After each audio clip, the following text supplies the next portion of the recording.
Ever wondered why we do the middle term factorization of a quadratic equation the way we are used to?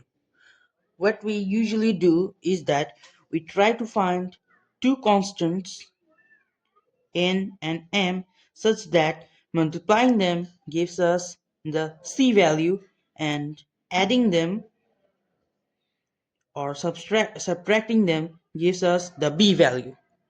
Well, it all comes down to one simple rule called the VIETA'S formula or VIETA'S theorem.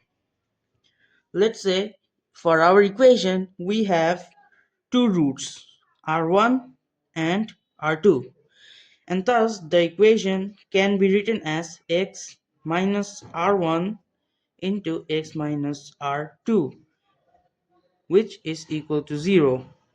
And this one is original as the equation ax squared plus bx plus c.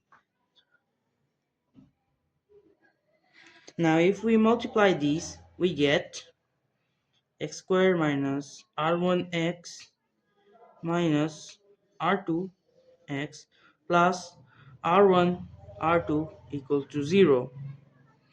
And by doing some simplifications, factoring out, we get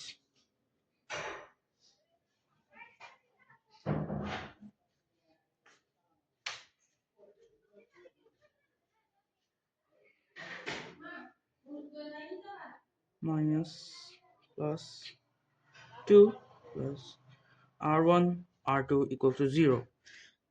Now by comparing it with the original equation, we will get that this is our b value and this is our c value. So b is equal to, there's a minus sign, minus r1 plus r2, and c is equal to r1 times r2.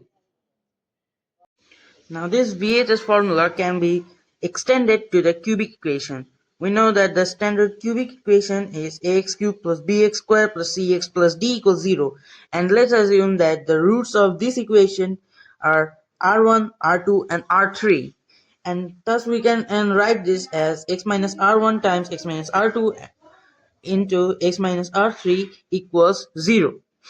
And notice that these first two terms multiply as the quadratic one, so we'll write this here times x minus r3 equals to 0, and multiplying this we'll get this one. And now if we do a little bit of factoring, we can get this.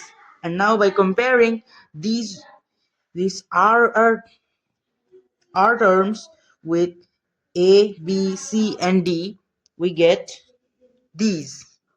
B equals minus r1 plus r2 plus r3, and c is r1 r2 plus r2 r3 plus r1 r3, and d is minus r1 times r2 times r3.